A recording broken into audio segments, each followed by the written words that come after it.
Hello दोस्तों, इसके पहले हम लोगों ने बीपीएससी पूर्वावलोकन का हिस्ट्री और पॉलिटी खत्म कर दिया। आज हम लोग ज्योग्राफी के भारत का भूगोल को स्टार्ट कर रहे हैं, जिसमें हम लोग पूरा भारत के भूगोल को खत्म करेंगे बीपीएससी पूर्वावलोकन का।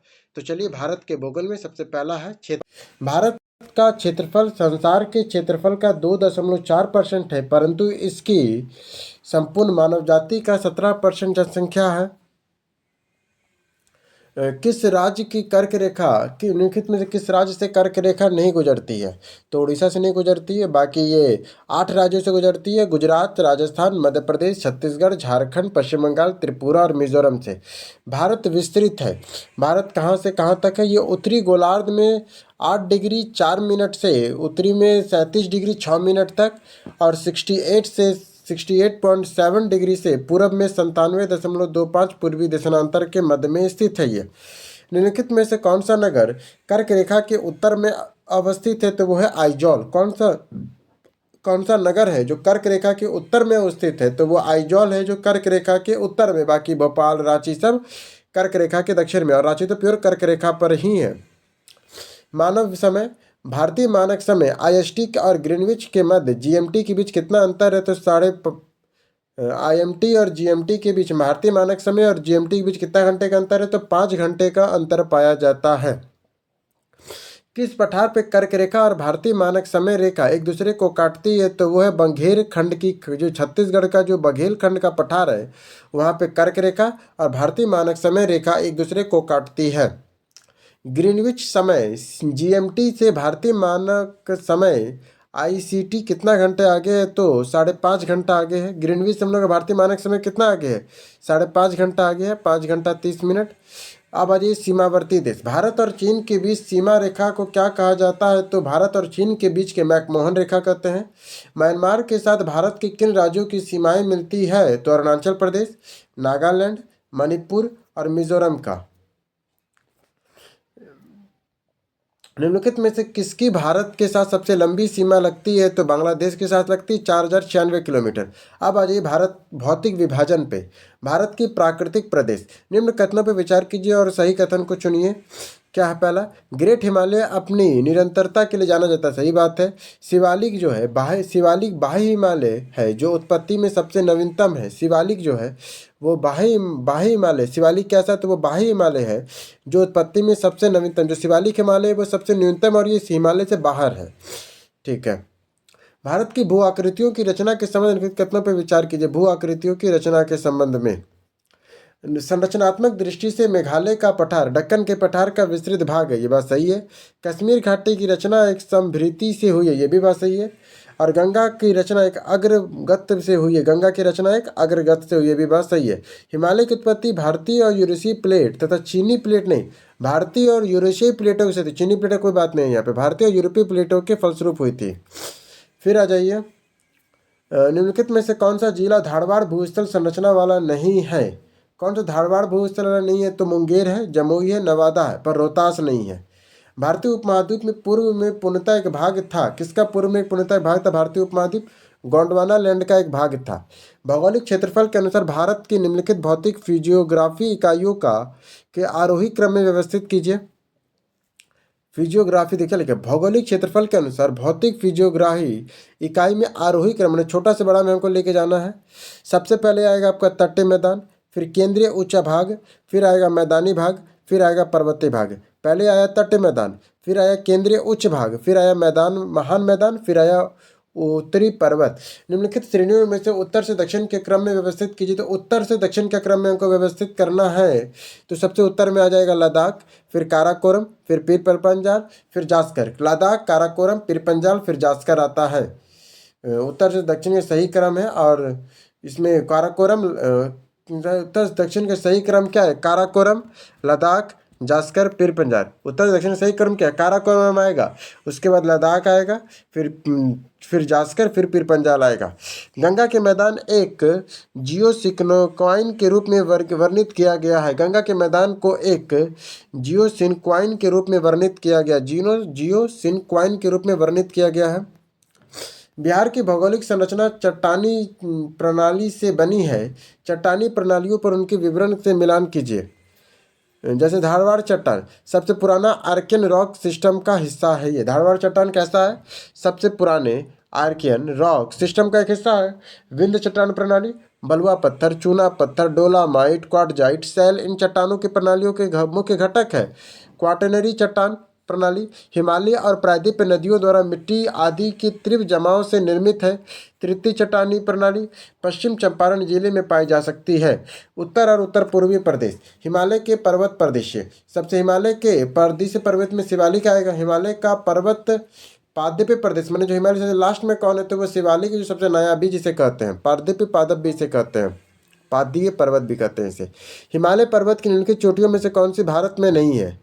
तो धौलावीरा नेपाल में है, बाकी नंगा पर्वत कामेत झारखंड मैंने बिहार भारत में है।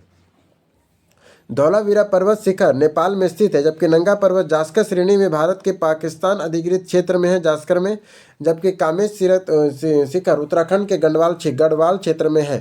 भारत की सबसे ऊंची चोटी पर्वत कौन सी है? तो वह है कंचनजंगा, भारत की सबसे ऊंची चोटी है।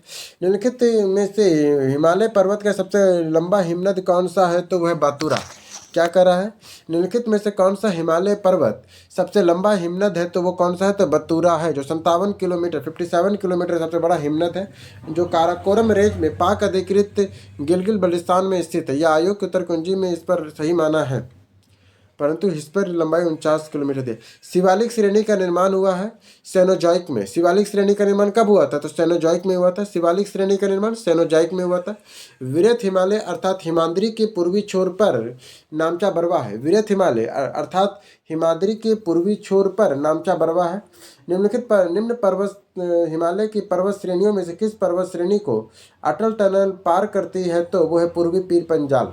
निम्न हिमालय पर्वत श्रेणियों में से किस पर्वत श्रेणी को अटल टनल पार करती है? तो पूर्वी पीर पंजाल को पार करती है। अटल सुरंग रोहतास हिमाचल प्रदेश की लंबाई कितना है? तो यह 9.02 किलोमीटर है, 9.02 किलोमीटर।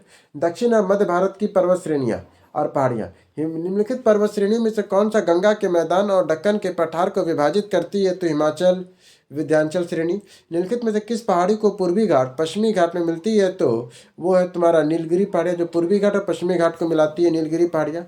जहाँ पूर्वी घाट और पश्चिमी घाट मिलती है वहाँ निम्नलिखित में से कौन सी पहाड़ियाँ स्थित है? तो वहाँ पे नीलगिरी पहाड़ियाँ हैं। भारतीय समुद्री शास्त्र ने अरब सागर के तल में बम्बई से दक्षिण पश्चिम में स्थित में लगभग 455 किलोमीटर दूर एक नए 1505 मीटर ऊंचे पर्वत की खोज की है। इस पर्वत का नाम क्या है? तो रमन सागर पर्वत है।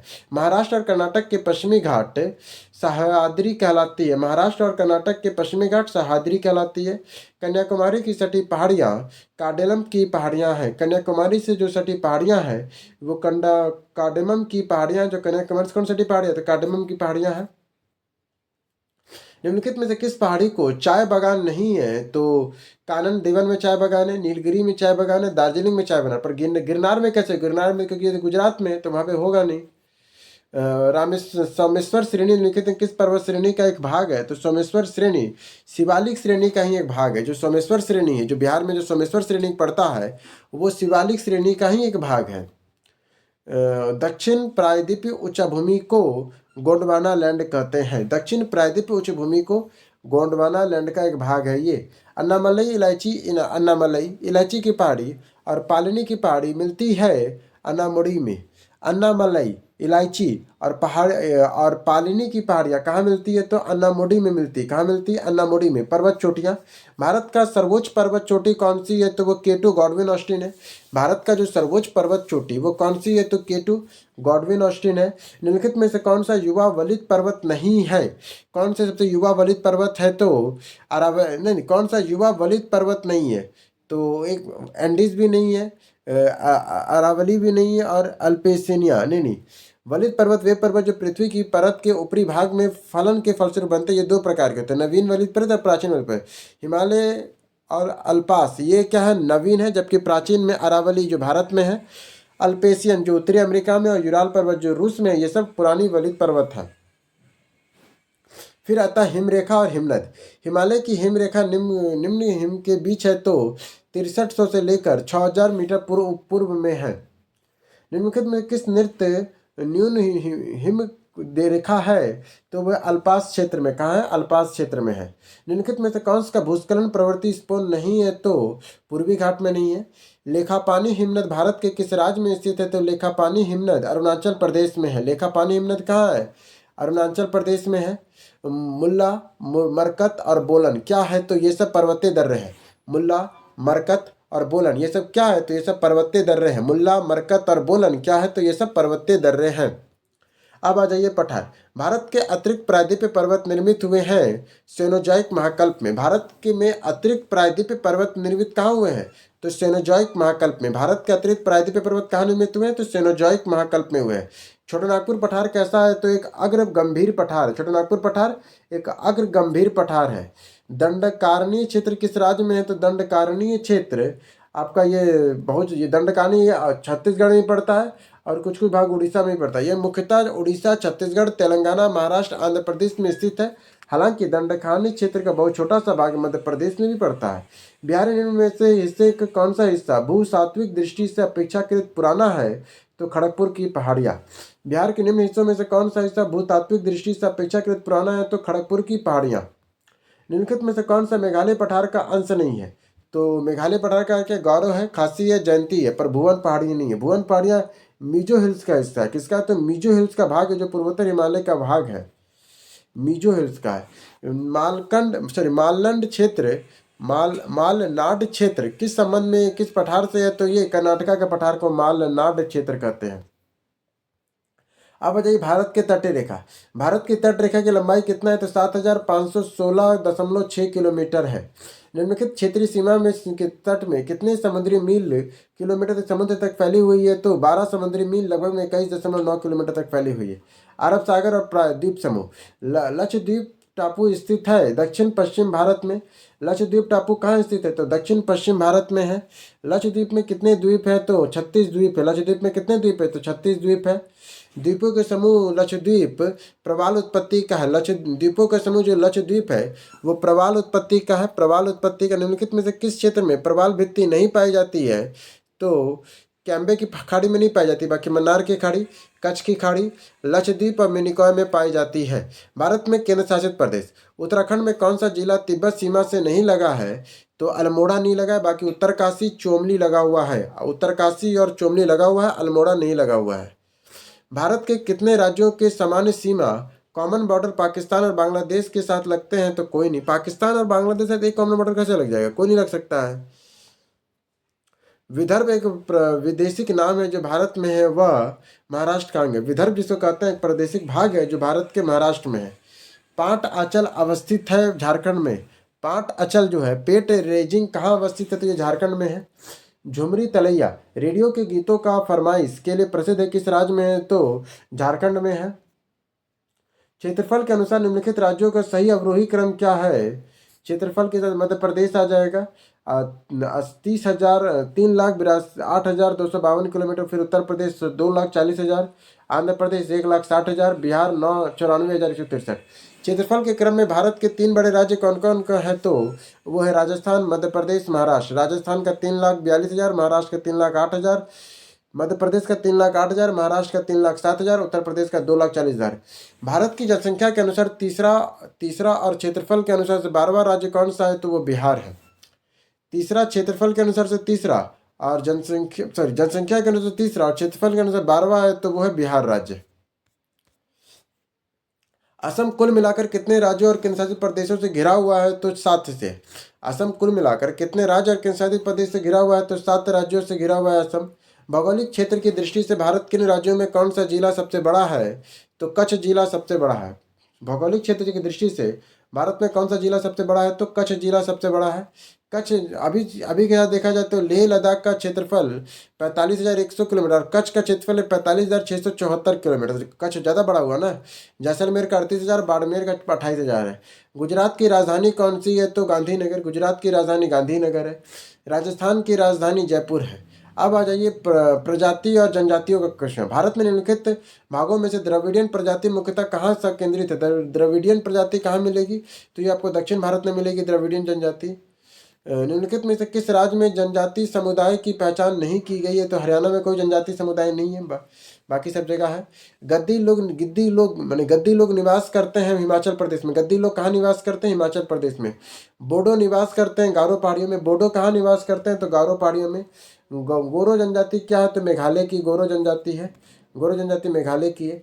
भील जनजाति कहाँ पाई जाती है? तो ये महाराष्ट्र में पाई जाती है। भील जनजाति कहाँ पाई जाती है?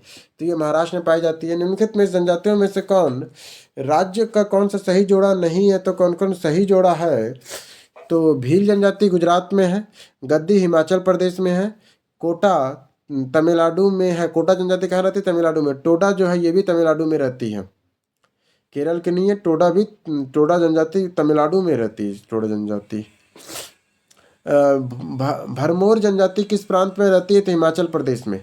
भरमौर जनजाति हिमाचल प्रदेश में स्थित है। मणिपुर के मध्य घाटी में संकेंद्रित और गैर अनुसूचित लोगों को कहा जाता है मैतई।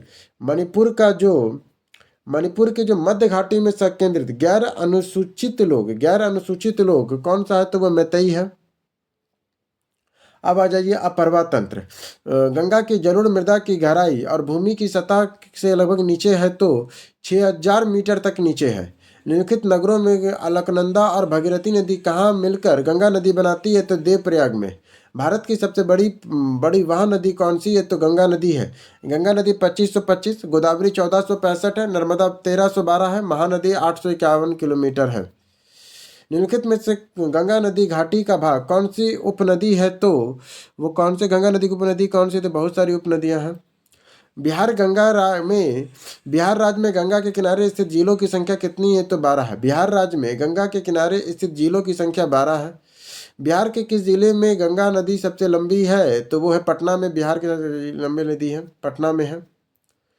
निम्नलिखित में से कौन सी नदी फतुआ के पास गंगा में मिलती है? तो पुनपुन मिलती है। इनमें से कौन सी नदी है जो फतुआ के पास गंगा में मिलती है? तो वो पुनपुन नदी मिलती है।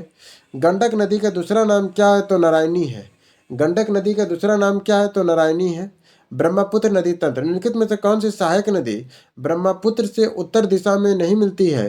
तो इसमें से कोई नहीं। ब्रह्मपुत्र की उत्तर दिशा से ब्रह्मपुत्र की उत्तर से मिलने वाली सहायक नदियां हैं सुबनसिरी, मानस, बरकोई, बेकी। ये सब ब्रह्मपुत्र के उत्तर से मिलती है। कौन कौन? सुबनसिरी, मानस और बरनोई और बेकी।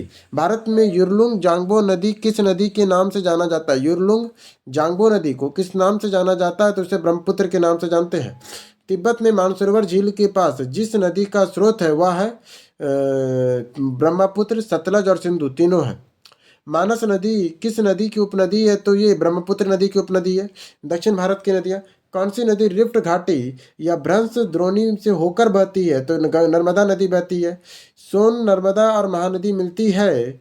सोन नर्मदा कैसे मिल जाएगी? सब कुछ नहीं मिलती, गलत है। ये निकलती कहाँ से? एक बार कह सकता था। सोन नदी और नर्मदा नदी अमरकंटक से निकलती है, पर महानदी वहाँ से नहीं निकलती है ना। क्या लिखा? सोन नदी और नर्मदा नदी का उद्गम अमरकंटक पहाड़ी अनंतपुर से, जबकि महानदी का उद्गम सिरवा पहाड़ी धर्मतली जिला से होता है। वही तो, महानदी से नहीं जुड़ सकती। तो गलत आंसर। पश्चिम की ओर से प्रवाहित होने वाली नदियों का क्रम है नर्मदा, फिर ताप्ती। कावेरी नदी में कौन से राज्य से होकर गुजरती है? तो कावेरी नदी कौन कौन से? कर्नाटक, केरल, तमिलनाडु से गुजरती है। तेल नदी निम्नलिखित किस नदियों की एक सहायक नदी नहीं है? तो तेल नदी निम्नलिखित नदियों से किसकी सहायक नदी नहीं है? तो तेल नदी महानदी की एक प्रमुख सहायक नदी। तेल नदी किसकी सहायक नदी है? महानदी की प्रमुख सहायक नदी, या उड़ीसा राज्य की प्रमुख नदी है। महानदी अन्य सहायक नदियों में शिवनाथ, जोग, हसदेव, ईड और माड आदि हैं। निम्नलिखित में से कौन पूर्व की ओर प्रवाहित नदी नहीं है? तो कौन पूर्व की ओर प्रवाहित नदी? गोदावरी और कृष्णा दोनों दक्षिण भारत की नदियां हैं जो पश्चिम से पूर्व की ओर प्रवाहित होती है।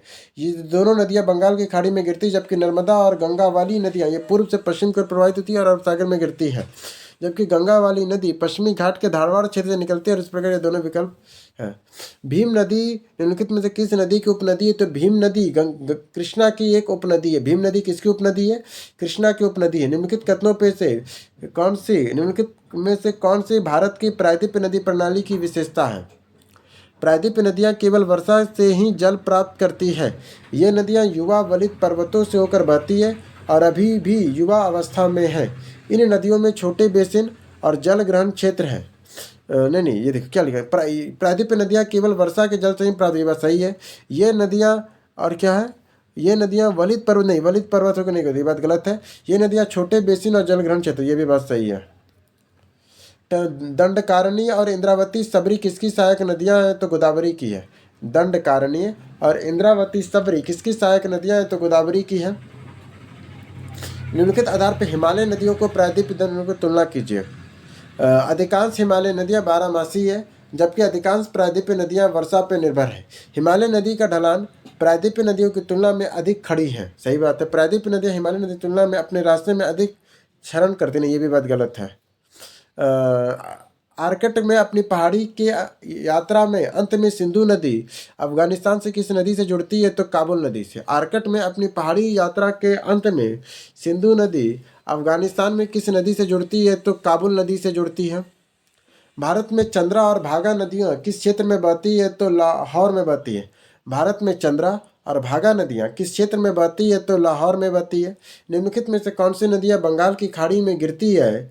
तो बंगाल की खाड़ी में गंगा, ब्रह्मपुत्र और गोदावरी गिरती है, और महानदी कृष्णा और कावेरी भी गिरती है। दामोदर, कोयल और स्वर्णरेखा नदियाँ निम्नलिखित में से किससे निकलती है? तो छोटानागपुर पठार से निकलती है। दामोदर नदी निकलती है छोटानागपुर के पठार से। राजस्थान और गुजरात में बहने वाली नूनी नदी का उद्गम स्थल है पुष्कर घाटी। निम्नलिखित में से कौन सा भूमिबद्धित नदी नहीं है? तो लूनी नदी नहीं है। भूमिबद्धित नदी कौन है? तो लूनी है, जो भूमि में ही मिल जाती है वो है लूनी नदी। कोसी नदी का मध्य समुद्र के तल से औसत ऊंचाई कितना है? तो 30 मीटर है। बिहार के शोक किस नदी को कहा जाता है? तो कोसी को कहते हैं बिहार का शोक। बिहार में कौन सी नदी अपना मार्ग परिवर्तन करने के लिए जानी जाती है? तो कोसी नदी जानी जाती है। निम्न नदियों में से सबसे अधिक नदीपथ परिवर्तन किया गया है। सबसे अधिक नदीपथ परिवर्तन किया गया किस में? नदीपथ परिवर्तन है तो कोसी नदी में है। त्रिवेणी नहर किस नदी के पानी से आता है? तो त्रिवेणी नहर गंडक नदी के पानी से आता है। त्रिवेणी नहर किस नदी से निर्मित है? तो गंडक नदी से निर्मित है। जलप्रपात और नदियों को जोड़ने का सही सम्मिलित नहीं है तो कौन कौन है? तो जोग शरावती है, कपिलधारा कावेरी है, धुआंधार गोदावरी है, जोग सरस्वती है, कपिलधारा नर्मदा है, धुआंधार नर्मदा है। निम्नलिखित में से सबसे बड़ा जल ग्रहण क्षेत्र किसका है? तो सबसे बड़ा जल ग्रहण क्षेत्र किसका है? तो वो पोनानी का। सबसे बड़ा जल ग्रहण क्षेत्र किसका है? पोनानी का है। फिर आता है इसमें क्या था कि सही उत्तर देना है। 4 है डेल्टा, कंकड़ है बागर का, कायल है तटीय मैदान का, मांड है पंजाब के मैदान का। 4 कहाँ मिलेगा? तो डेल्टा में, कंकड़ मिलेगा भागर में, कायर मिलेगा तटीय मैदान में, मांड मिलेगा पंजाब के मैदान में। स्वर्णरेखा नदी किस के पास गांव? स्वर्णरेखा नदी निम्नलिखित में से किस गांव के पास से निकलती है? तो नगरी से निकलती है। स्वर्णरेखा नदी कहाँ से निकलती है? तो नगरी गांव से निकलती है। कौन सी नदी भारत और नेपाल के बीच सीमा बनाती है? तो काली नदी बनाती है। अब नदी के किनारे स्थित नगर।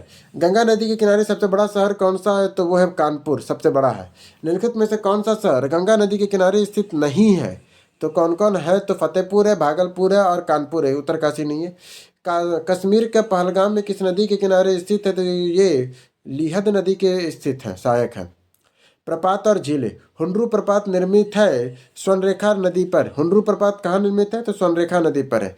किस नदी पर शिव समुद्रम जलप्रपात अवस्थित है? तो कावेरी पर है।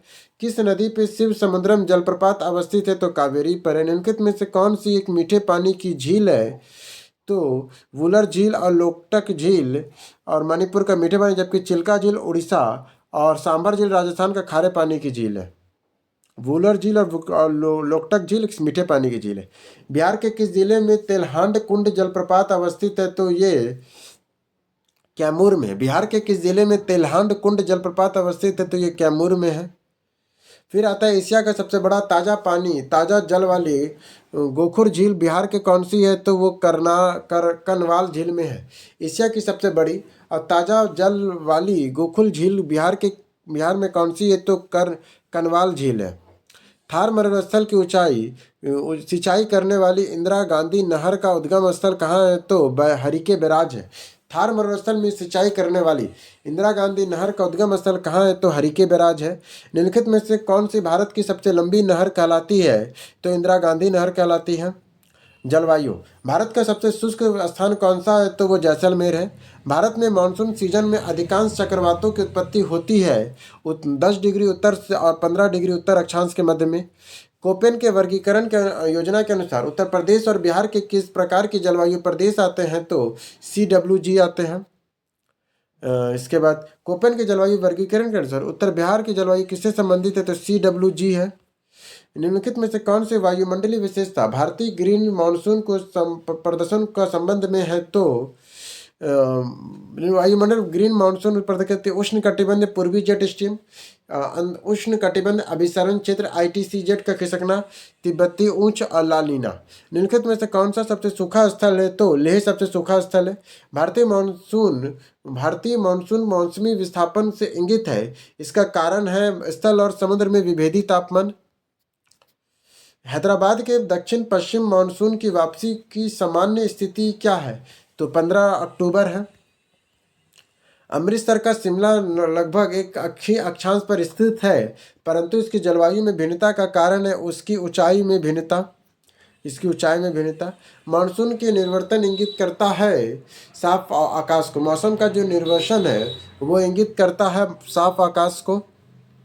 राजस्थान में बहुत कम वर्षा होती है क्योंकि क्योंकि हवाएं किसी प्रकार की बाधाओं को पार कर नहीं करती, जिसके कारण ठंडे होने के लिए आवश्यक ऊंचाई प्राप्त नहीं होती है। निम्नलिखित में से कौन सा तट उग्र उष्णकटिबंधीय चक्रवातों में सबसे अधिक प्रभावित है? तो वो है कोरोमंडल। अब आ जाइए वर्षा। जब बहता पानी चिकनी मिट्टी को काटता है और गहरे चैनल बनाता है तो क्या होता है? तो गली कटाव होता है। भारत में सर्वाधिक वर्षा मुख्यतः प्राप्त होती है दक्षिण पश्चिम मानसून से।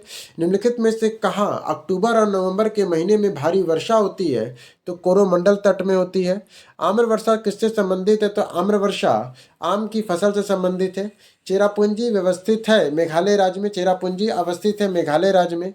ग्रीष्म के अंत में पूर्वी मानसून वर्षा होती है, जो केरल और कर्नाटक के तटीय क्षेत्रों में एक सामान्य घटना है। इसे स्थानीय रूप से किस नाम से जाना जाता है? तो मैंग्रोव स्वास के रूप में जाना जाता है।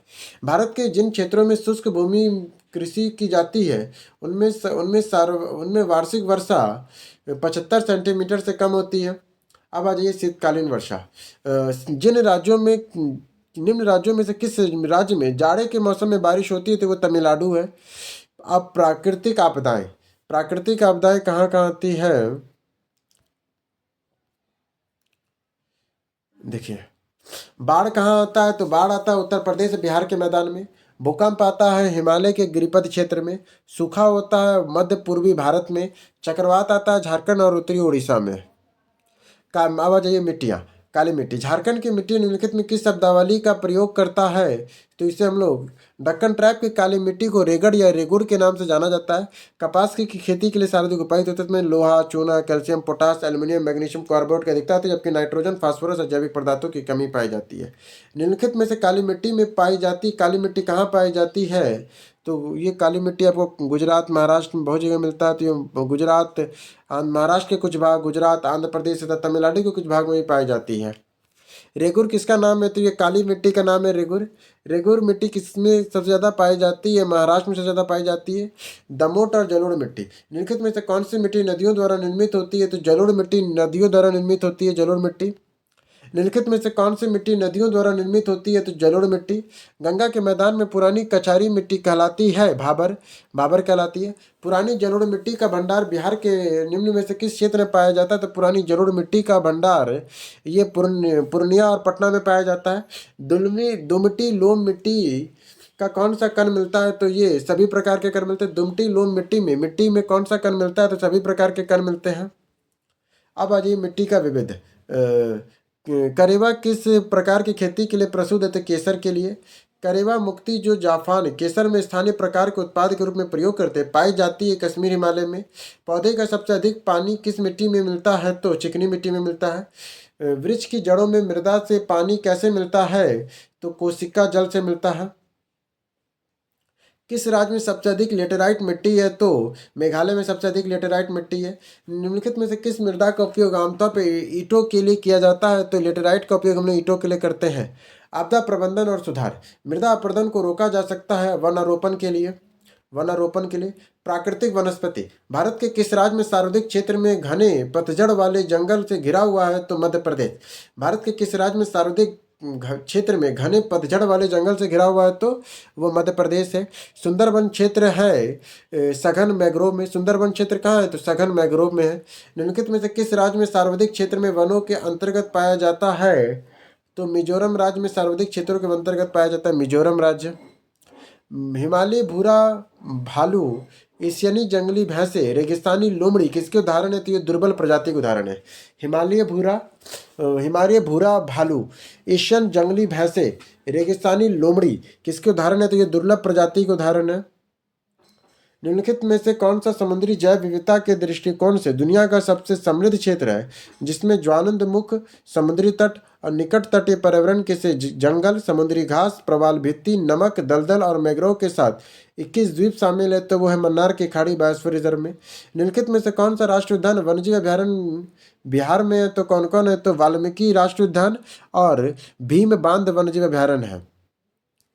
फिर आता है गंगेटिक डॉल्फिन के संबंध में कथनों पर विचार कीजिए। गंगेटिक डॉल्फिन, ये गंगा नदी के डॉल्फिन को IUCN के रेड लिस्ट में लुप्तप्राय जीव के रूप में वर्गीकृत किया गया है।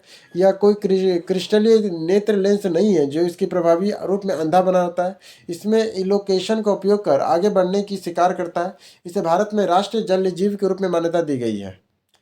कांटेदार जंगल नहीं पाए जाते हैं। कांटेदार शुष्क जंगल क्षेत्र नहीं पाए जाते। जंगल राजस्थान में नहीं पाए जाते, पंजाब, हरियाणा, पश्चिमी घाट, दक्कन पठार या पूर्वी ढाल में पाए जाते हैं। इन जंगलों के महत्वपूर्ण कैक्टस, ख्याल, खरीर है। कर्नाटक, आंध्र प्रदेश, तमिलनाडु में पाए जाते हैं कांटेदार जंगल। इसमें कुछ नहीं हो पाएगा, ऊपर कोई नहीं। निम्नलिखित में से किस राज्य का वन का विस्तार 75% से अधिक नहीं है? कहाँ पर 75% से अधिक नहीं थी? सब जगह पे 75। मध्य प्रदेश वन से डी के अनुसार प्रश्नगत विवरण इस प्रकार है कि मिजोरम में 85% है, नागालैंड में कई क्या लिखा है? क्वेश्चन कब का है? क्वेश्चन है तुम्हारा 2020 का है, ठीक है। कहता है कि किस राज्य में 75% से अधिक नहीं है? तो मध्य प्रदेश में तो नहीं है 2019 के अनुसार।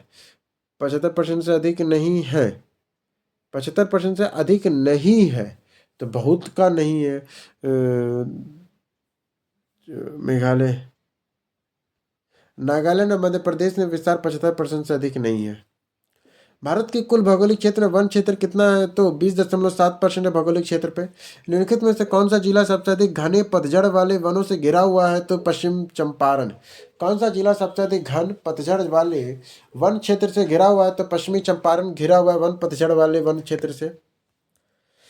प्रतिशत अधिकतम वन क्षेत्र कौन सा है? तो मिजोरम है। प्रतिशत अधिकतम वन क्षेत्र कौन सा है? तो वो मिजोरम है। प्रतिशत अधिकतम वन क्षेत्र कौन सा है? तो वो मिजोरम है। भारतवर्ष में वनस्पति और जीवों में कितनी प्रजातियां पाई जाती है?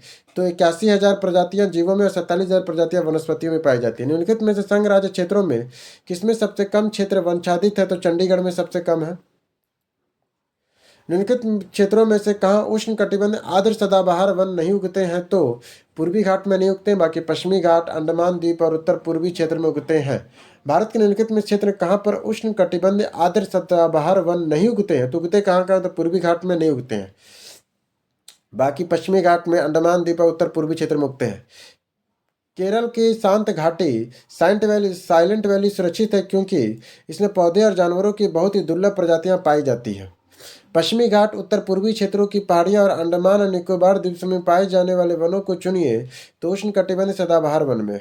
अब आ जाइए सिंचाई और नहरें। पट्टिसीमा परियोजना निम्नलिखित में किन नदियों के एकीकरण से जुड़ी हुई है? तो कृष्णा और गोदावरी की। भारत की सिंचाई क्षमता सर्वाधिक भाग पूरा करती है लघु और वृहद परियोजनाओं से। सारण सिंचाई नहर निकलती है गंडक से। सारण जो सिंचाई नहर है कहाँ से निकलती है? तो गंडक से निकलती है। निम्नलिखित नहर प्रणाली में किसमें बिहार क्षेत्र में सिंचाई होती है? बिहार में त्रिवेणी नहर से सिंचाई होती है। भारत में पानी का सर्वाधिक उपयोग किस प्रयोजन से किया जाता है? तो सिंचाई के लिए प्रयोजन किया जाता है। बहुउद्देश्य नदी घाटी परियोजना भांगड़ा नागल बांध। भांगड़ा नागल एक संयुक्त परियोजना है हरियाणा और पंजाब राजस्थान का।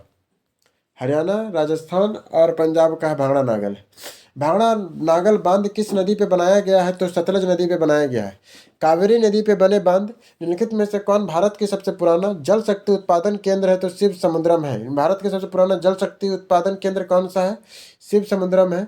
नागार्जुन सागर बांध। नागार्जुन सागर बहुउद्देश्य परियोजना किस नदी पर है? तो कृष्णा नदी पर है। हीराकुंड बांध कौन सी नदी पे बनाया गया है? तो महानदी पे बनाया गया है। दामोदर घाटी परियोजना, मैथन बेल पहाड़ी और तलैया बांध किस नदी पे बनाया गया है? तो बराका नदी पे बनाया गया है। प्रधानमंत्री नरेंद्र मोदी ने हाल ही में मंडल बांध परियोजना की नींव किस नदी पर बनने के लिए रखी है? तो उत्तरी कोयल पे रखी है। चंबल नदी पर राणा प्रताप सागर जल विद्युत परियोजना किस राज्य में स्थित है? तो वो राजस्थान में है। अब आ जाइए कृषि। कृषि युग में पैदावार के आशय को उगाने से है तो विभिन्न मौसमों के दो फसलों को। निम्नलिखित में से एक कृषि उत्पादन बढ़ाने का रास्ता है? तो सभी कृषि उत्पादन बढ़ाने का रास्ते हैं। तो कुशल सिंचाई, गुणवत्ता युक्त बीज, कीटनाशकों का प्रयोग और उर्वरकों का प्रयोग। 2020 में निम्नलिखित फसलों में से किसका रकबा सर्वाधिक है? तो चावल या धान का रकबा सर्वाधिक है। हरित क्रांति।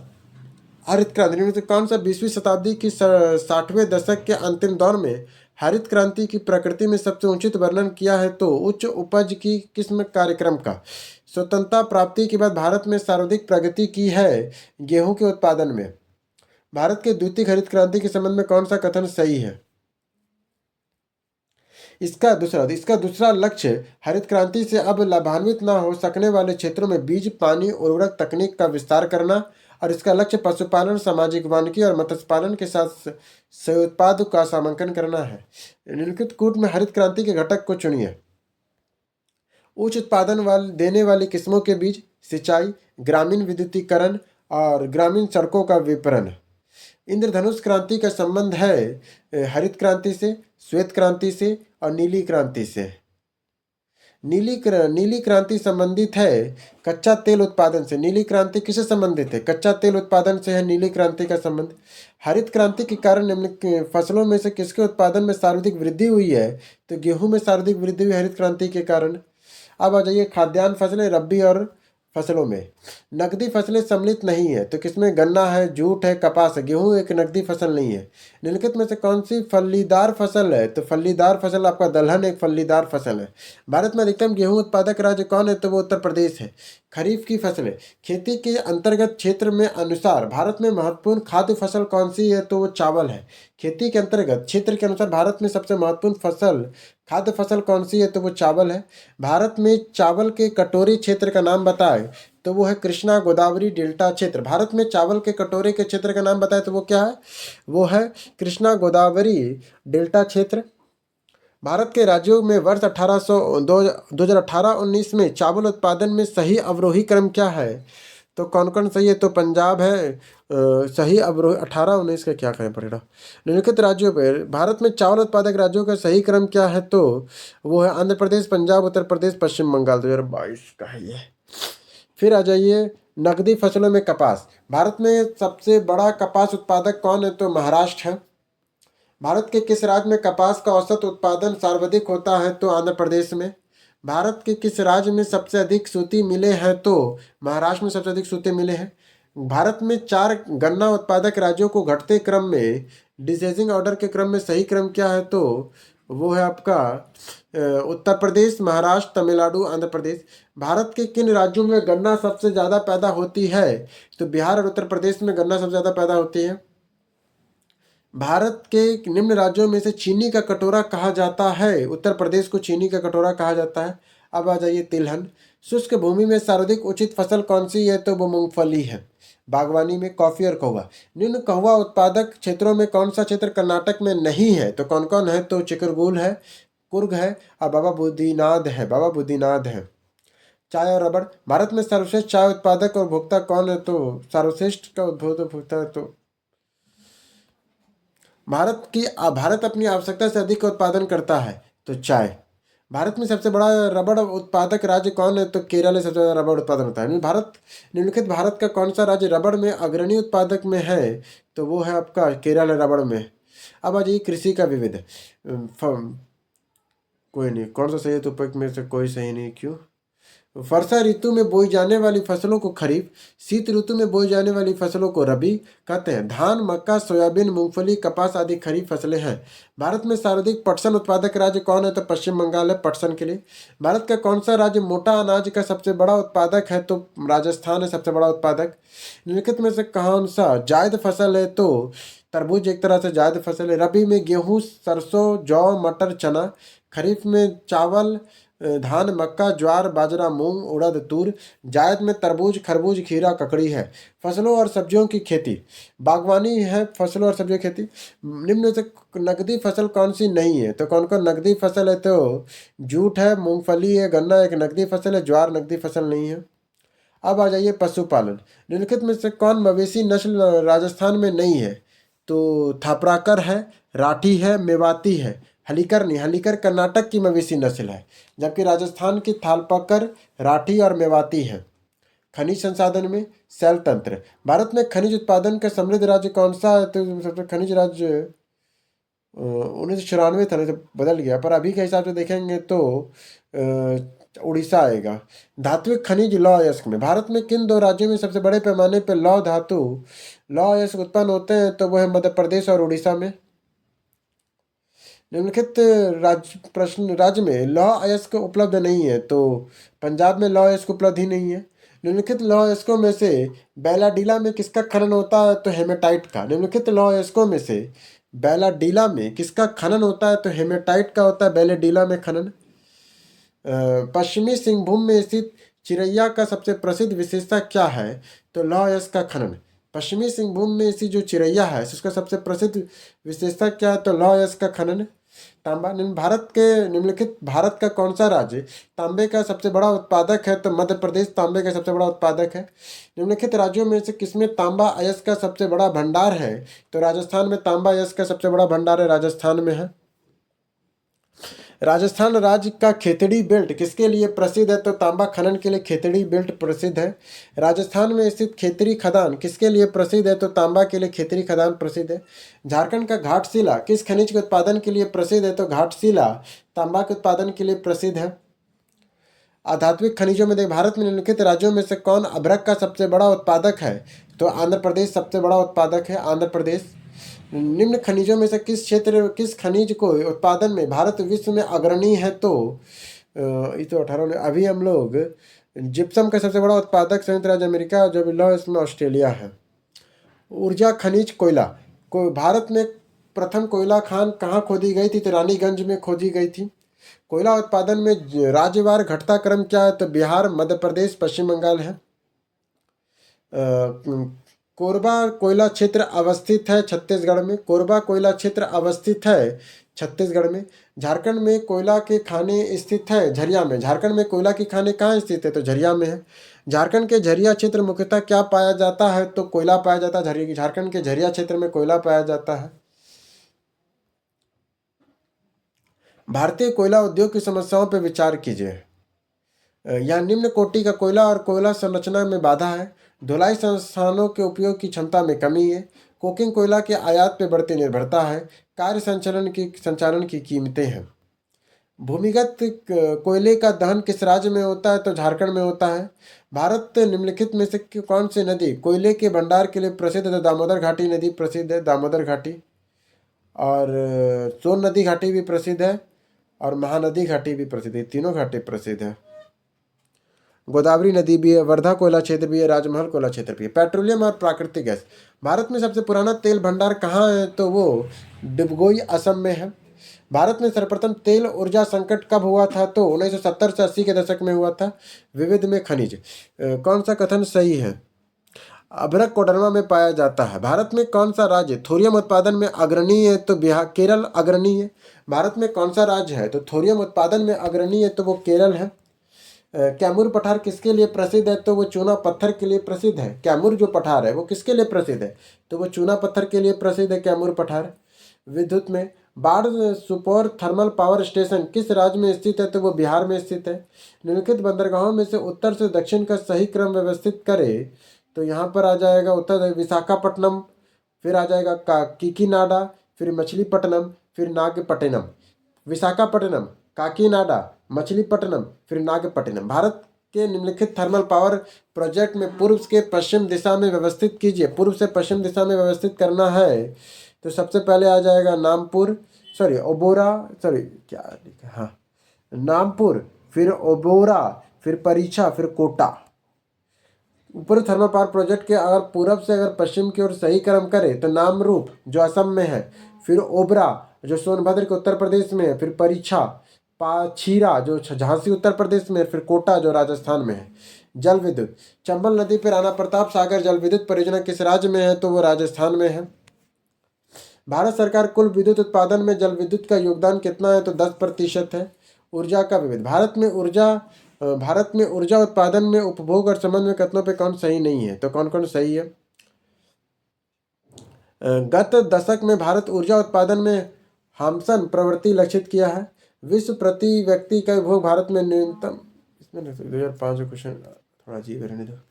भारत में प्रति व्यक्ति ऊर्जा खपत में 1974 में कितनी थी तो 243 किलो बराबर कार है। राज्य उत्पादन बोर्डों के विविध गुणवत्ता पर विचार कीजिए, बहुत पुराना क्वेश्चन है 2001 का। किस राज्य में, निम्न राज्यों में से कौन सा राज्य भारत में सर्वाधिक सौर ऊर्जा का उत्पादक है तो वो है कर्नाटक। कौन सा सौर ऊर्जा सर्वाधिक उत्पादक है तो वो है कर्नाटक। कर्नाटक है, ये कब का है 2020 का है ना सर। कहाँ सौर ऊर्जा जो है कर्नाटक में। कैगा क्या है तो मंगलोर के निकट या न्यूक्लियर विद्युत संयंत्र है, मंगलोर के निकट विद्युत संयंत्र है ये। फिर आता है भारत के राष्ट्रीय पुस्तकालय ने अपनी यात्रा किसके उद्घाटन के साथ शुरू की तो मार्च 1936 में कलकत्ता पब्लिक लाइब्रेरी के साथ 1836 में। फिर आ जाता है उद्योग, भारत में लौह और इस्पात उद्योग, स्टेनलेस स्टील मिश्र धातु होती है लोहा और क्रोमियम का। भारत में कपीपत लोही इस्पात संयंत्र पश्चिमी तट में से होकर की जाती है। इस उद्योग के ऐसी अवस्थिति स्थानांतरण का मुख्य कारण क्या है। इसका मुख्य कारण क्या है तो गोवा और मध्य प्रदेश के कुछ भागों में उच्चतम श्रेणी के लौह अयस्क के निक्षेप का मिलना इस क्षेत्र के इसके इस्पात निर्यात की तुलनात्मक सुविधा देता है। टिस्को संयंत्र किसके नज़दीक है तो ये टाटा नगर के नज़दीक है। Tata iron and steel company TISCO की स्थापना किस वर्ष हुई जिससे यह भारत में सबसे बड़े पैमाने पर स्टील उत्पादन की इकाई बन गई तो 1907 में। एल्युमिनियम और तांबा उद्योग, तो निम्नलिखित में से तांबा उद्योग प्रसिद्ध है खेतड़ी का। तांबा उद्योग कहाँ का प्रसिद्ध है, खेतड़ी का है। तमिलनाडु में सर्वाधिक सूती वस्त्र के कारखाने कहाँ पाए जाते हैं तो कोयम्बटूर में सर्वाधिक सूती वस्त्र के कारखाने पाए जाते हैं। निम्नलिखित में से कौन सा उद्योग का केंद्र है तो भीलवाड़ा उद्योग का केंद्र है। बिहार की डालमिया किसके लिए प्रसिद्ध है तो सीमेंट के लिए प्रसिद्ध है। भारत में उर्वरक संयंत्र कहाँ लगा है तो उर्वरक संयंत्र सिंदरी में भी लगा हुआ है ना, सिंदरी में है। इसके अलावा भी नागेर में भी लगा है, पंजाब में है। अखबारी कागज उद्योग किस स्थान पर अवस्थित है तो नेपा नगर में है। छत्तीसगढ़ के सीमेंट उद्योग विकसित है क्योंकि यह मुख्य रूप से किसके लिए उपलब्ध है तो छत्तीसगढ़ का सीमेंट उद्योग, क्योंकि यहाँ पे लौह इस्पात के पश्चात सीमेंट के उद्योग प्रथम स्थान है। चूना पत्थर और सस्ता श्रम के कारण सीमेंट पर्याप्त मात्रा में मिलता है। बेंगलुरु वायुयान के लिए, कोरबा एल्यूमिनियम के लिए, जमशेदपुर लोह इस्पात के लिए, माजलखंड तांबा के लिए। भारत में चीनी उद्योग के बारे में कौन सा कथन सही है। चीनी उद्योग के बारे में, उत्तर प्रदेश चीनी का दूसरा सबसे, चीनी उद्योग का एक भार हाश उद्योग है। भारत में चीनी का सबसे बड़ा उत्पादन और उपभोक्ता देश है, जबकि थाईलैंड के बाद विश्व में दूसरा सबसे बड़ा निर्यातक भी है। महाराष्ट्र भारत का सबसे बड़ा चीनी उत्पादक राज्य है। उत्तर प्रदेश द्वितीय स्थान पर आता है। परिवहन, भारत के कुल राष्ट्रीय परिवहन में कुल लंबाई बदल गई सब 2022 के अनुसार 64 राजमार्ग 64 और 40,000 किलोमीटर है, बदल गया सब चीज़ अब। स्वर्णिम चतुर्भुज क्या है तो यह राष्ट्रीय राजमार्ग परियोजना है। स्वर्णिम चतुर्भुज क्या है तो यह राष्ट्रीय राजमार्ग परियोजना है स्वर्णिम चतुर्भुज। भारत का 40% सड़क परिवहन होता है राष्ट्रीय राजमार्गों से। सड़क परिवहन से कहते 40% भाग होता है। निम्नलिखित में से कौन सी दो चरम स्थान पूर्वी और पश्चिमी गलियारे को जोड़ती है तो सिलचर और पोरबंदर जोड़ती है। इसके बाद भारत का सबसे बड़ा रेल मार्ग तैयार हुआ है 1853 में, सबसे बड़ा रेल मार्ग शुरू हुआ था। बड़ी लाइन की दो पटरियों के बीच की दूरी 5.5 फीट होती है। रेलवे का मुख्य जोन हाजीपुर स्थित है बिहार में। निम्नलिखित नंबर की राजधानी ट्रेन से कौन सी अधिकतम दूरी तय की जाती है तो 12,433 त्रिवेंद्रम सेंट्रल से। नौवहन परिवहन, पारदीप बंदरगाह कहाँ स्थित है तो उड़ीसा में है। मुर्मूर्ग पतन कहाँ है? तो गोवा में है। भारत का 31वां प्रधान बंदरगाह किस राज्य में अवस्थित है? तो महाराष्ट्र में है। राष्ट्रीय राजमार्ग एक जोड़ती है हल्दिया को इलाहाबाद से। जवाहर नेहरू बंदरगाह किस राज्य में स्थित है? तो महाराष्ट्र में है। विविध में वह दर्रा जो सर्वाधिक ऊंचाई में अवस्थित है वह कौन सा है? सर्वाधिक ऊंचाई में कौन सा दर्रा है? तो नाथुला दर्रा है, जो 44,450 फीट पर है नाथुला दर्रा। भारत के घड़ियाल प्रजनन केंद्र कहाँ स्थित है? तो मुनेरा मध्य प्रदेश में है। गंगा डेल्टा के सदाबहार वन क्षेत्र को क्या कहते हैं? तो सुंदरवन कहते हैं। निम्नलिखित में से किस राज्य में नगरीकरण सर्वाधिक हुई है? तो गोवा में हुई है। भारत में सर्वप्रथम दूरभाष का दुर्भावना किस वर्ष हुआ था? तो 1851 में हुआ था। निम्नलिखित में से किस राज्य में कांगेर घाटी राष्ट्रीय उद्यान स्थित है? तो छत्तीसगढ़ में है। 1954 में किन दो देशों के बीच कोसी सिंचाई जल विद्युत परियोजना समझौता हस्ताक्षरित हुआ था? तो भारतवर्ष और नेपाल में। RL सिंह के वर्गीकरण के स्कीम के अनुसार बिहार किस प्रकार की जलवायु प्रदेश में आता है? तो उपोद्र संक्रमण कालीन में आता है। भारत की शक्तिशाली एल्निनो का कारण क्या है? तो अतिवर्षा। पूर्वी उत्तर प्रदेश और बिहार के भाग निम्नलिखित नदियों में से मैदानों में से किसमें सम्मिलित है? तो मध्य गंगा के मैदान में सम्मिलित है। मगध और अंग के मैदान किसके हिस्से हैं? तो मगध और अंग के मैदान निम्न गंगा के मैदान के हिस्से हैं। वाल्मीकि टाइगर रिजर्व किस जिले में है? तो पश्चिमी चंपारण में है। कुरियर सेवा से प्रतिस्पर्धा के लिए भारतीय डाक विभाग ने दूत डाक सेवा प्रारंभ किया है 1986 में। भारत के स्थलाकृति मानचित्र किस संगठन द्वारा बनाया जाता है? तो पश्चिमी भारतीय सर्वेक्षण के द्वारा। हैदराबाद शहर किस देश में स्थित है? तो हैदराबाद शहर तेलंगाना राज्य की राजधानी हैदराबाद है। अब है विश्व का भूगोल। अब सबसे पहले ब्रह्मांड करते हैं। सामान्य अवधारणा। महाद्वीपीय प्रभाव बहाव का सिद्धांत किसके द्वारा विकसित किया गया है? तो ए वैगनर के द्वारा। महाद्वीपीय प्रभाव का सिद्धांत किसने दिया था? तो ए वैगनर ने दिया था। हमारी आकाशगंगा के केंद्र की परिक्रमा करने में सूर्य को कितना समय लगता है? तो 25 करोड़ वर्ष लगता है। हमारे अंतरिक्ष में कितने तारामंडल हैं? तो 88 तारामंडल है। हमारे अंतरिक्ष में कितना तारामंडल है? तो 88 है। जिस तारामंडल से तारे ध्रुव की ओर संकेत करते हैं वह सप्तऋषि है। ब्रह्मांड में पल्सर क्या है? तो घूमते न्यूट्रॉन तारे हैं पल्सर। सौरमंडल। निम्नलिखित में से कौन सा सौरमंडल का भाग नहीं है? तो क्षुद्र ग्रह है, धूमकेतु है, ग्रह है, पर निहारिका सौरमंडल का भाग नहीं है। वैज्ञानिक जिन्होंने सर्वप्रथम खोज की थी पृथ्वी सूर्य के चारों ओर घूमती है, ये कॉपरनिकस ने बताया था। सौरमंडल का प्रधान आकाशीय पिंड कौन सा है? तो सूर्य है। निम्नलिखित में किसके मध्य की औसत दूरी एक खगोलीय इकाई है? तो पृथ्वी और सूर्य का। सूर्य ग्रहण कब होता है? चंद्रमा जब सूर्य और पृथ्वी के बीच आता है। चंद्रमा जो है जब सूर्य और पृथ्वी के बीच आता है। इनमें से कौन दिखता नहीं है? चंद्र, मंगल और शुक्र दिखता है पर राहु नहीं दिखता है। शुक्र। सौरमंडल का सर्वाधिक गर्म ग्रह कौन है? तो शुक्र है। इवनिंग स्टार शुक्र को कहते हैं। सौरमंडल का सबसे चमकदार ग्रह कौन सा है? तो शुक्र है। पृथ्वी पर लगभग कितने समय के लिए प्रकाश से चाल लगता है? तो 2 मिनट 8 मिनट लगता है। क्या लिखा है? पृथ्वी तक पहुंचने के लिए सूर्य से चला प्रकाश का समय लेता है 8 मिनट। सूर्य का प्रकाश पृथ्वी तक पहुंचने में 8 मिनट लेता है। 8 मिनट 16 सेकंड लेता है। चलो ठीक है। पृथ्वी परिक्रमण करते समय प्रति मिनट करीब कितना दूरी घूमती है? तो प्रति मिनट लगभग में वो 1670 किलोमीटर के आधार पर प्रति घंटा वो घूमती है। तो प्रति मिनट वो 27.8 किलोमीटर घूम जाती है। 27.8 किलोमीटर प्रति मिनट घूमती है वो। पृथ्वी और सूर्य के बीच की अधिकतम दूरी कितना है? तो अपसौर है। पृथ्वी और सूर्य के बीच की अधिकतम दूरी अपसौर है। इनमें से किसने पहली बार यह व्यवस्था की थी कि पृथ्वी के अपनी धुरी पर घूमने के कारण प्रतिदिन सूर्योदय और सूर्यास्त होगा? तो आर्यभट्ट ने बताया था। ये आर्यभट्ट ने। विश्ववित्तीय व्यास ध्रुवीय व्यास से कितना अधिक है? तो 43 किलोमीटर अधिक है। बृहस्पति। सौरमंडल का सबसे बड़ा ग्रह कौन सा है? तो बृहस्पति है। शनि ग्रह सूर्य के चारों ओर एक चक्कर लगाने में कितना समय लेता है? तो 29.5 वर्ष लेता है। अरुण, वरुण और प्लूटो। यूरेनस सूर्य के चारों ओर एक परिक्रमा में 84 वर्ष लेता है। यूरेनस सूर्य के चारों ओर एक परिक्रमा में 84 वर्ष लेता है। वह दिग्गतम होता है प्लूटो। वह दिग्गतम कौन है? तो प्लूटो पर है। दिग्गतम प्लूटो है। अक्षांश, सर्वाधिक उत्तरी अक्षांश लंबाई वाली सीमा देश कौन सी है? तो चिली है। ग्लोब पर 1 डिग्री के अंतराल में खींची गई अक्षांश की रेखाएं 179 है।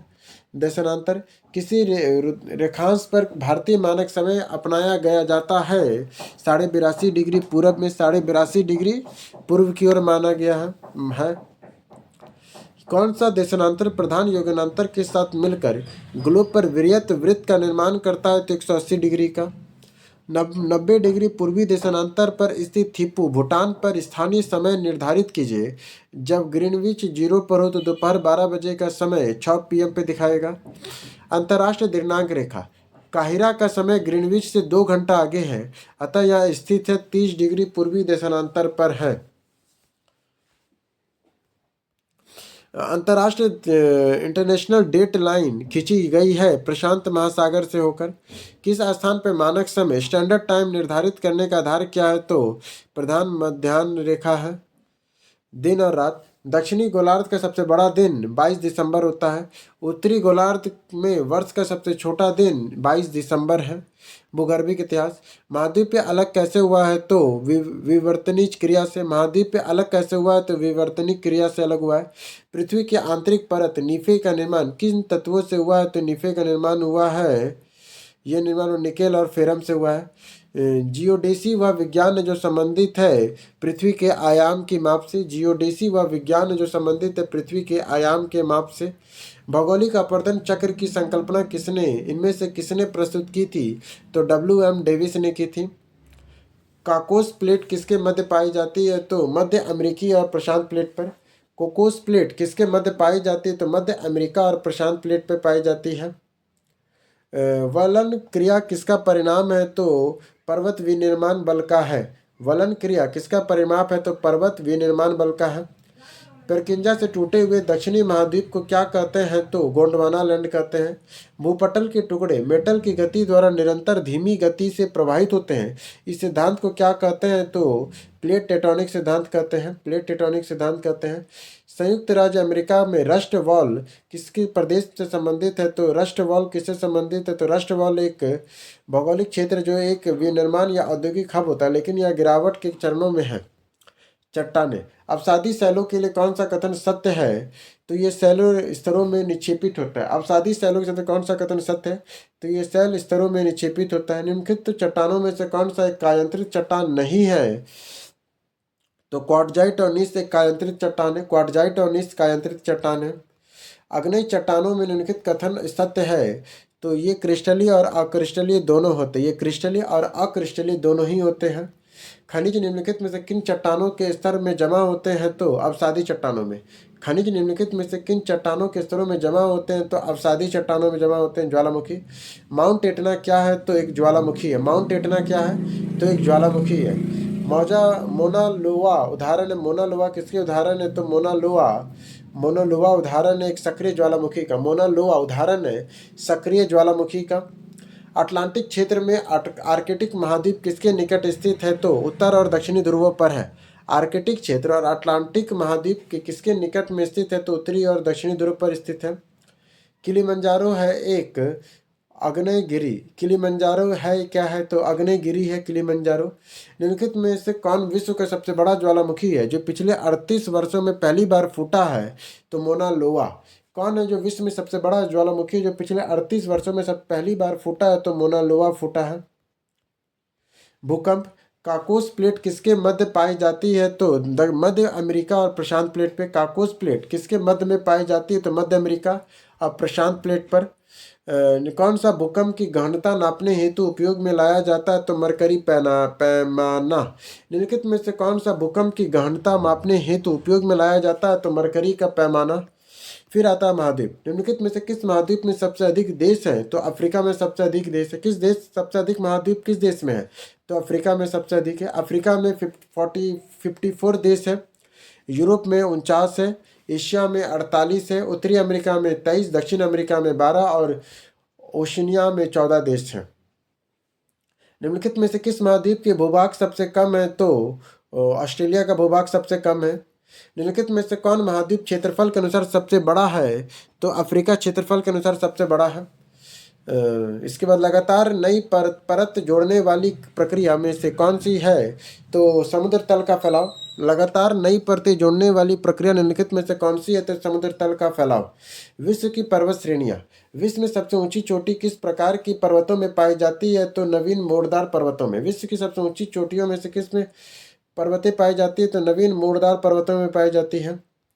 विश्व में सर्वाधिक लंबी पर्वत श्रृंखला कौन सी है? तो एंडीज है। विश्व की सर्वाधिक लंबी पर्वत श्रृंखला कौन सी है? तो एंडीज है। यूरोप की एक पर्वत श्रृंखला आल्पस है।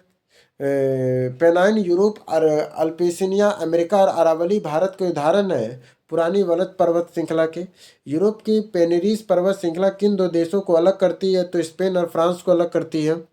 निम्नलिखित में सबसे लंबी पर्वत श्रृंखला कौन सी है? तो रॉकी सबसे लंबी पर्वत श्रृंखला है। पठार। संसार की छत रूफ ऑफ वर्ल्ड किसे कहते हैं? तो पामीर को कहते हैं। शुष्क प्रदेश मरुस्थल कौन सा है? तो 23 डिग्री अक्षांश क्षेत्र है। भारत पृथ्वी में मरुभूमि निम्न से सबसे अधिक कहाँ है? तो 23 डिग्री अक्षांश के पास है। गोबी मरुस्थल किस देश में है? तो ये मंगोलिया में है गोबी मरुस्थल। ग्रेट विक्टोरिया मरुस्थल कहाँ है? तो ये ऑस्ट्रेलिया में ग्रेट विक्टोरिया मरुस्थल है।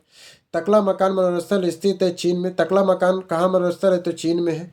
रेगिस्तान क्षेत्र में मशरूम सेल का निर्माण किसके उदाहरण है? तो मशरूम सेल कैसा है? तो अपघर्षण है। रेगिस्तानी क्षेत्र में मशरूम सेल का निर्माण किसका उदाहरण है? तो अपघर्षण का है। विश्व का सबसे शुष्क रेगिस्तान कौन सा है? तो अटाकामा है। विश्व का सबसे शुष्क रेगिस्तान कौन सा है? अटाकामा है। घास का मैदान। दक्षिण अमेरिका के मध्य अक्षांश घास के मैदान को क्या नाम है? तो इसे पंपास कहते हैं। इसे पंपास कहते हैं। निम्नलिखित में से कौन सा उष्ण कटिबंध घास का मैदान है? तो सवाना है घास का मैदान। ब्राजील के पठार के पास मैदानों को कंपोज कहते हैं। सबसे बड़ी तटीय रेखा किस देश में है? तो कनाडा में सबसे बड़ी तटीय रेखा है। इजराइल की उभयनिष्ठ सीमाएं लेबनान, सीरिया, जॉर्डन और मिस्र से लगता है। लेबनान, सीरिया, जॉर्डन और मिस्र के साथ लगता है। निम्नलिखित में से किस देश को मृत सागर के साथ भूमि सीमा नहीं है? तो किसका किसका है? तो मृत सागर के साथ जॉर्डन का है, इजराइल का है और वेस्ट बैंक का है। जॉर्डन, इजराइल और वेस्ट बैंक की है। निम्नलिखित में से कौन सा देश भौगोलिक क्षेत्र की दृष्टि से सीमा रहित सबसे बड़ा देश है? तो वो है जापान। सीमा रहित सबसे बड़ा देश है। सर्वाधिक उत्तर दक्षिण अक्षांश लंबाई किस सीमा वाला देश में है? तो चिली में है। चिली में है। निम्नलिखित में से कौन सा शहर किसी देश की राजधानी नहीं है? तो किसका? कैनबरा है, वेलिंगटन है, रियाद है। सिडनी किसी देश की राजधानी नहीं है। ऑस्ट्रेलिया की राजधानी कैनबरा है। क्योंकि यूएई की रियासती राज्य कौन कौन है? तो Abu Dhabi, Dubai, Sharjah, Ajman, इस्लेक्स, फजेरा और रास अल खैरम है। स्थल रुद्ध देश निम्न में से कौन सा एक स्थल रुद्ध देश है? तो हंगरी एक स्थल रुद्ध देश है। हंगरी है। देशों में कौन सा शहर किसी देश की राजधानी नहीं है? तो सिडनी किसी देश की राजधानी नहीं है, बाकी कैनबरा, वेलिंगटन और रियाद है। भौगोलिक उपनाम देखें तो रूस के साथ किस शहर के उत्तर का वेनिस कहा जाता है? तो सेंट पीटर्सबर्ग को उत्तर का वेनिस कहते हैं। पूर्वी समुद्र का स्वामिनी का नाम है श्रीलंका को। पूर्वी समुद्र का स्वामिनी का नाम किसे है? तो श्रीलंका को है। पृथ्वी की सतह पर वह भाग जो पानी से ढका हुआ है लगभग में 2/3 भाग है। 2/3 भाग है। नामीबिया तट के साथ बहने वाली ठंडी जलधारा का नाम बेगुएला धारा है। समुद्री तल पर पृथ्वी के केंद्र में सबसे निकट के स्थान को उत्तरी ध्रुव कहते हैं। 64,000 किलोमीटर लंबाई पर और 2,000 किलोमीटर से 2,400 किलोमीटर चौड़ाई वाला एक कटक उत्तरी और दक्षिणी अटलांटिक महासागर द्रोणियों के मध्य गुजरता है। हिंद महासागर द्रोणी और फिर ऑस्ट्रेलिया अटलांटिका के बीच दक्षिणी प्रशांत महासागर प्रवेश करती है। यह कटक मध्य डॉल्फिन सागरीय कटक में। नाइगेरी ईस्ट रेंज कहाँ पर स्थित है? तो नाइगेरी ईस्ट रेंज हिंद महासागर में है। सुंडा ट्रेंच किस द्वीप के समानांतर स्थित है? तो सुंडा ट्रेंच कहाँ है? तो यह इसका इंडोनेशिया द्वीप समूह में सुमात्रा और जावा के मध्य समानांतर में है। डेल्टा मिसिसिपी डेल्टा उदाहरण है अंगुत्तर और पंजक का डेल्टा का। मिसिसिपी डेल्टा किसका उदाहरण है? अंगुत्तक और पंजक डेल्टा का है मिसिसिपी नदी। सारगोसो सागर एक हिस्सा है उत्तरी अटलांटिक महासागर का। सारगोसो सागर एक हिस्सा है उत्तरी अटलांटिक महासागर का हिस्सा है। महासागरीय धाराएं गल्फ स्ट्रीम क्या है? तो एक महासागरीय धारा है गल्फ स्ट्रीम। वेगुएला जलधारा कैसा है? तो वेगुला यह दक्षिणी अफ्रीका के पश्चिमी तट पर प्रवाहित होने वाली ठंडी जलधारा है। एल नीनो धारा कहाँ प्रवाहित होती है? तो प्रशांत महासागर में एल नीनो जलधारा प्रवाहित होती है। निम्नलिखित धाराओं में से कौन सी गर्म जलधारा नहीं है? तो अलास्का की जलधारा ठंडी जलधारा है। मोजाम्बिक की ठंडी ऊपर में कोई नहीं। अलास्का एक ठंडी जलधारा है, गर्म जलधारा नहीं है। तो ठंडी जलधारा कौन कौन है? अलास्का की जलधारा है, मोजाम्बिक की भी ठंडी जलधारा है, और एशियाटिक की भी। और ये कहाँ कहाँ बहती है? अलास्का। देखो ठंडी जलधारा कौन कौन है? तो अलास्का है, मोजाम्बिक है, एटिनीस है, फ्लोरिडा है, गल्फ स्ट्रीम है, स्वीडन है। अलास्का, मोजाम्बिक, एटेरिस, फ्लोरिडा, गल्फ स्ट्रीम और सुसनी ठंडी जलधारा गर्म जलधारा है। जबकि ठंडी जलधारा बेगुआ, फॉकलैंड, हम्बोल्ट, लेब्राडोर, दक्षिणी अटलांटिक और पश्चिमी ऑस्ट्रेलिया। ये ठंडी जलधारा कौन कौन? फिर से गर्म जलधारा कौन कौन है? तो अलास्का, मोजाम्बिक, इटलीस, फ्लोरिडा, गल्फ स्ट्रीम और सुरेश। और ठंडी जलधारा है वेजुला, फॉकलैंड, हम्बोल्ट, लेब्राडोर, दक्षिणी अटलांटिका और पश्चिमी ऑस्ट्रेलिया। लवणता, सागरीय लवणता का मुख्य स्रोत क्या है? तो भूमि है। अरब सागर में पानी का औसतन खारापन कितना है? तो 35 पीपीटी है, 35 पीपीटी। निम्नलिखित में से किसमें औसत लवणता सर्वाधिक है? तो मृत सागर में औसत लवणता सर्वाधिक है। ज्वार और भाटा। महासागर की ऊंची जल तरंगें कैसी होती है? तो चंद्रमा से होती है। दक्षिण विश्व की नदियाँ। दक्षिण अमेरिका की सबसे लंबी नदी अमेजॉन नदी है। बारहमासी नदियों में जल कहाँ से आता है? तो बर्फ के पिघलने से आता है। निम्नलिखित में से कौन सी नदी है? तो निम्नलिखित कौन सी नदियाँ हैं? तो कौन सी नदी है? तो तुम्हारा मर्रे और डार्लिंग नदियाँ हैं, मर्रे और डार्लिंग नदी है। एक नदी विशिष्ट क्षेत्र में अपना जल बहा लेती है, उस क्षेत्र को क्या कहते हैं? उसे जलग्रहण क्षेत्र कहते हैं। नदियों के किनारे स्थित नगर। सीन नदी किस नगर? पेरिस के किनारे बसा हुआ है सीन नदी।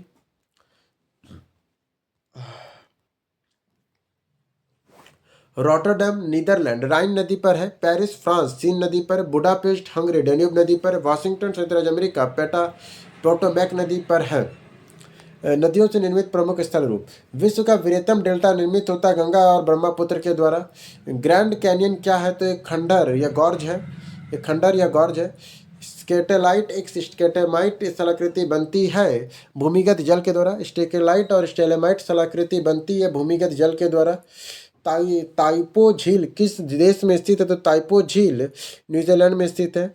विश्व का दूसरा सबसे बड़ा द्वीप न्यू गिनी द्वीप है। विश्व का दूसरा सबसे बड़ा द्वीप कौन है? तो न्यू गिनी द्वीप है।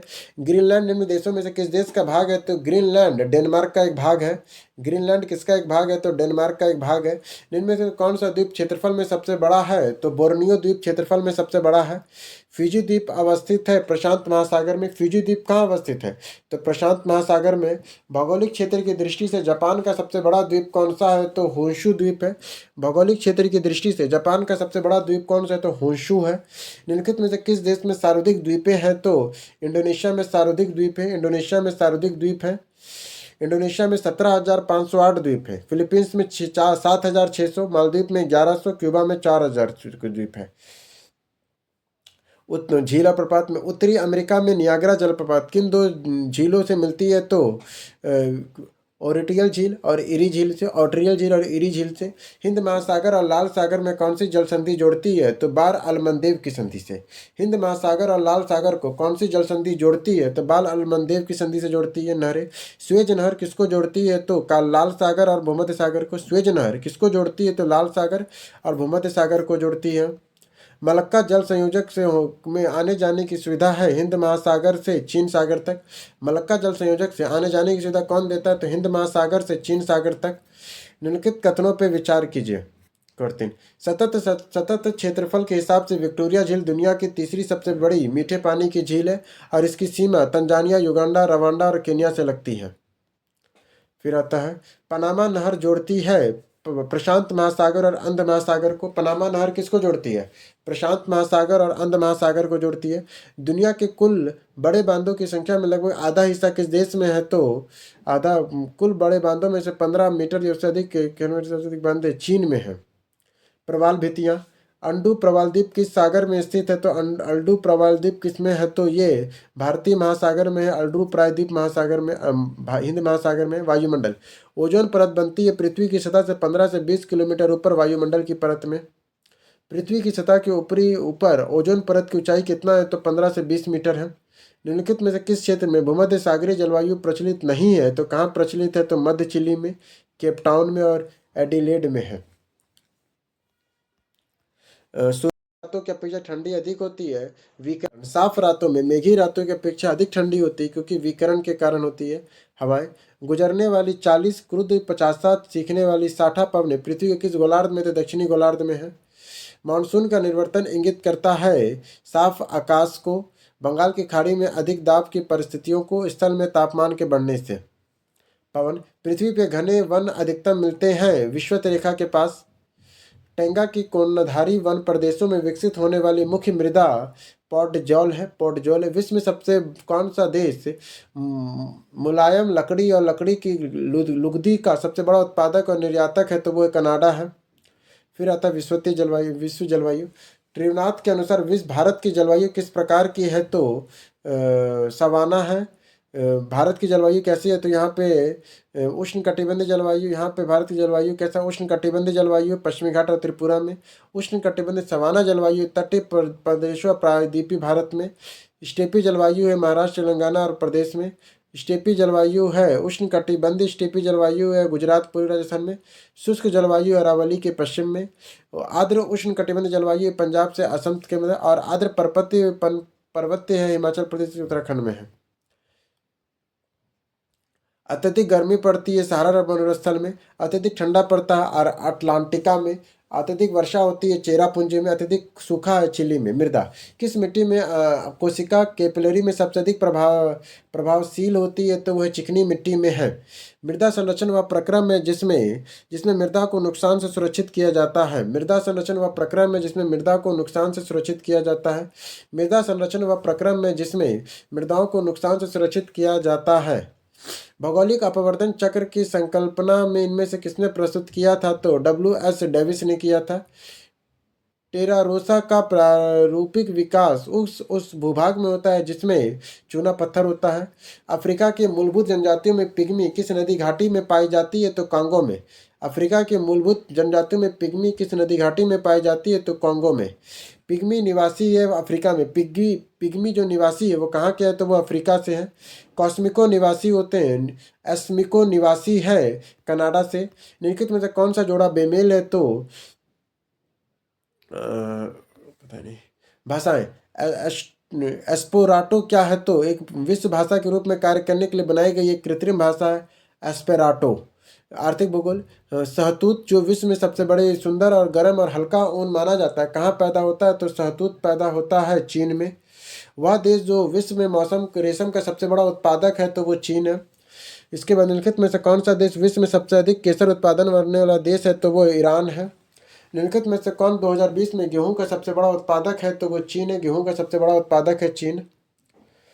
खनिज कोयले का सामान्य प्रकार क्या है, तो बिटुमिनस है। पत्थर में कोयले के भंडार के लिए कौन सा देश संसार में अग्रणी है, तो चीन है। पत्थर में कोयले के भंडार के लिए कौन अग्रणी है, तो चीन है। निम्नलिखित में से किसमें कोयला का सबसे बड़ा संचित भंडार है, तो संयुक्त राज्य अमेरिका में है। संयुक्त राज्य अमेरिका में है।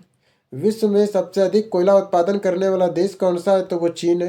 निम्नलिखित में से कौन एक जर्मनी क्या कोयला क्षेत्र नहीं है, तो कौन है, तो रूर घाटी है, सार बेसिन है, अचेत बेसिन है।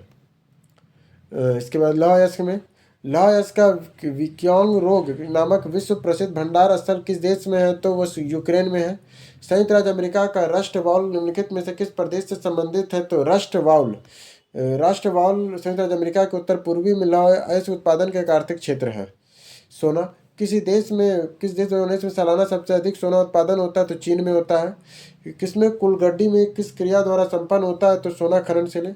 जोहान्सबर्ग विख्यात है स्वर्ण खनन हेतु। अभिकरण का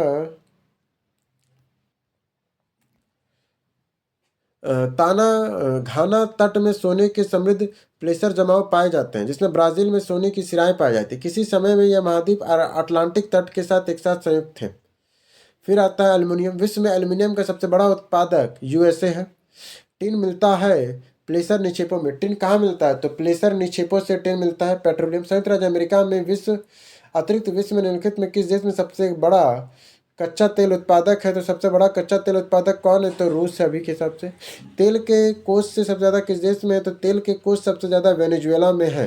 यूरेनियम किस खनिज में रेडियम प्राप्त किया जाता है? तो पिंच ब्लेड से रेडियम को प्राप्त किया जाता है। निम्न कौन सा देश विश्व में सबसे अधिक यूरेनियम उत्पादन करने वाला देश है? तो वो है कजाकिस्तान। कजाकिस्तान है। खनिज विधि, ऊर्जा के वाणिज्यिक स्रोतों में विशुद्ध शामिल होते हैं शक्ति, कोयला, तेल, गैस, जल विद्युत और यूरेनियम से। नगर उद्योग, निम्नलिखित कौन सा शहर धातु के व्यापार को सबसे बड़ा केंद्र है? तो लंदन है। इसके बाद यूरोपीय यूरोपीय पार महाद्वीप रिले पेरिस से वर्षा है। पार एंडीज रेल ब्यूनस आयर्स से वारपेंजो है। पार साइबेरिया रेल लेनिनाद और वासिकोक है। ओरिएंटल एक्सप्रेस पेरिस से इस्तांबुल के बीच है। निम्नलिखित में से कौन सा पतन नगर नहीं है? तो कैनबरा पतन नगर नहीं, बाकी टोक्यो, न्यूयॉर्क, लंदन है। निम्न तो कौन विश्व में कहवा पतन के नाम से जाना जाता है? तो सेंटोस को कहवा पतन के नाम से जानते हैं। पेरिपल्स ऑफ एरिथियन सी किसने लिखा है? तो पेरिपल्स ऑफ एथियन सी किसने लिखा है? तो लाल सागर यूक्रेन, ये काइनो ग्रीक ने लिखा था, जो ग्रीक रोमन पिलपिस है। विविध विविध में देखा जाए तो कैनेडी हार्यूज शनि और उसके वलय को कहते हैं। जूनो क्या है? तो बृहस्पति को जूनो कहते हैं। ऑर्टेमिस क्या है? तो मानव अंतरिक्ष उड़ान चंद्रमा से मंगल ग्रह तक है। वेरिटास क्या है? तो शुक्र को कहते हैं। निम्नलिखित में से कौन सा कथन एकन और डैमियन के संबंध में? एकन और डैमियन के संबंध में कौन सा कथन है? एकन और डैमियन के, एकन क्रूड, बेरिडिल, बजरी और रेत की टकरी है। एस्कर क्रूड, बेजड, बजरी और रेत के लकीरें हैं। इसके बाद डैमनिल ज़्यादातर बोर्ड और मिट्टी से बने होते हैं, जबकि एस्कन ग्लेशियर की धाराओं द्वारा निर्मित होते हैं, जिसमें डैमनिल ग्लेशियर से क्रिया से उत्पन्न होती है। पर्यावरण किससे बनता है? तो पर्यावरण जैविक घटकों से, भू आकृति घटकों से, अजैव घटकों से। हीट वेव के संबंध में कथनों पर विचार कीजिए। हीट वेव का कोई नहीं, इसमें से कोई सही नहीं है, हटाओ। टेरा रोसा का प्रारूप विकास उस भूभाग में होता है जिसमें चूना पत्थर होता है। टेरा रोसा का जो प्रारूपिक विकास हुआ उस भाग में होता है जहाँ चूना पत्थर होता है। जलवायु परिवर्तन पर संयुक्त राष्ट्र संघ का कनेक्शन ढांचा किससे संबंधित है? तो ग्रीन हाउस गैसों के उत्सर्जन की कमी से है। निम्नलिखित आदिवासी समुदाय में से कौन सा नेग्रिटो प्रजाति का है? तो सेमांग नेग्रिटो प्रजाति का है। निछापन प्रक्रिया संबंधित है। निछापन प्रक्रिया भारी वर्षा वाले क्षेत्र, खनिज और मिट्टी और पौधे और जड़ों से होता है। एक बरसाती दिन में शुष्क बल्ब तापमापी आर्द्र बल्ब तापमापी की तुलना में ज़्यादा माप देता है। शुष्क जो बल्ब तापमापी है वो आर्द्र बल्ब तापमापी की तुलना में ज़्यादा माप दर्शाता है। क्राल एक प्रकार का निर्मित संरचना है जो दक्षिण अफ्रीका की है। क्राल एक प्रकार की निर्मित संरचना है जो दक्षिण अफ्रीका की है। जापान के प्राकृतिक संसाधनों के बारे में एक सटीक कथन कौन सा है? सटीक कथन कौन सा है जापान के बारे में? तो जापान बड़े पैमाने पर मछली पकड़ने के लिए समुद्र का इस्तेमाल करता है। इसके बाद विश्व के आधे से अधिक कहवा का उत्पादन होता है ब्राज़ील में। कहवा कहाँ बनता है? तो मिलता है तो ब्राज़ील में मिलता है। जापान के औद्योगिक विकास कारकों में कौन उत्तरदायी नहीं है? तो कौन कौन है? उच्च स्तर की प्रौद्योगिकी है उनके पास, कुशल श्रम है, 10 परिवहन प्रणाली है, पर खनिज संसाधन जापान के पास ना के बराबर है। सामान्यतः विश्व में सबसे सर्द मानव निर्मित क्षेत्र मोइकानोस किस देश में है? तो ये रूस में। मोइकानोस कहाँ है? तो रूस में है। फिर आता है सबसे ज़्यादा सर्वाधिक गर्म पड़ता है सहारा स्थल में, सर्वाधिक ठंडा अटलांटिका में है, सर्वाधिक वर्षा चेरापूंजी में होती है, सर्वाधिक सूखा चिली में पड़ता है। किस युग्म का सही मिलान है? तो भूमध्य रेखीय क्षेत्र गरज के साथ मध्य वर्षा होती है। भूमध्य क्षेत्र में गरज के साथ मध्य वर्षा होती है। फिर आ गया क्रिस्टोफर कोलंबस इटली का है, जेम्स केंटियर फ्रांस का, sir Francis Drigh United kingdom का है, फेडरिक मैगनर पुर्तगाल का है। फिर आता है कौन सा सम्मिलित है? तो मुरेंडी तमिलनाडु का है, बलपक्कम मेघालय में है। वायुमंडल अपनी अधिकतम ऊर्जा प्राप्त करता है। वायुमंडल अधिकतम ऊर्जा कहाँ से प्राप्त करता है? तो वो अधिकतम ऊर्जा प्राप्त करता है सूर्य से। वायुमंडल में ऑक्सीजन के वृहत और उच्च स्रोत कौन सा है? तो वो पृथ्वी के अंतरिक्ष भौतिक प्रणाली घटक है। निम्नलिखित में से कौन सा नवीकरण ऊर्जा का स्रोत है? तो कोई नहीं है इसमें से नवीकरणीय ऊर्जा का स्रोत। इसके बाद आता है 22 अप्रैल को मनाए जाने वाले पृथ्वी दिवस का संबंध है वातावरण से संबंधित जन जागरूकता से। पर्वतीय क्षेत्रों में पंछियों की अधिकतम प्रजाति किस जंगल में निवास करती है? तो चीड़ के मैदान में निवास करती है। राष्ट्रीय उद्यान सुरक्षा दी जाती है केवल संपूर्ण पारिस्थितिक तंत्र को दी जाती है।